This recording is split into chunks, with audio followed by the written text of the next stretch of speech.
ఇక కాంగ్రెస్ సర్కార్ విషయం మీ అందరికీ తెలిసిందే. వాళ్ళు 20% సర్కార్ కమిషన్ కాబట్టి 20% కమిషన్ సర్కార్ కాబట్టి అందులో 20,000 కోట్లు డైరెక్ట్గా రేవంత్ రెడ్డి గారి సొంత ఖజానాకు పోయిందని ఇవాళ నేను ఆరోపణ చేస్తూ ఉన్నాను. ఇది తప్పైతే ప్రభుత్వం తరఫు నుండి శ్వేతపత్రం రిలీజ్ చేయండి. మీరు 1,00,000 కోట్లు ఏం చేసిండ్రో చెప్పండి. 80,000 కోట్లు మీరు డెట్ పే చేసినట్టు మొన్న బడ్జెట్లో ఇచ్చినటువంటి డాక్యుమెంట్స్ ద్వారా తెలిసింది.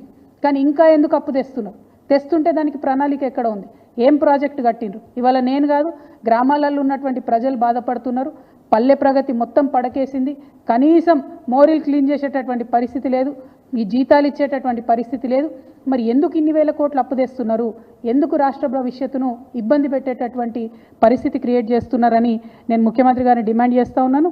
ప్రభుత్వం ఖచ్చితంగా శ్వేతపత్రం ఇవ్వాలని కూడా డిమాండ్ చేస్తూ, మరి తెలంగాణ రాష్ట్ర గౌరవాన్ని ఒక పక్క తాకట్టు పెడుతున్నారు, అవమానపరుస్తున్నారు.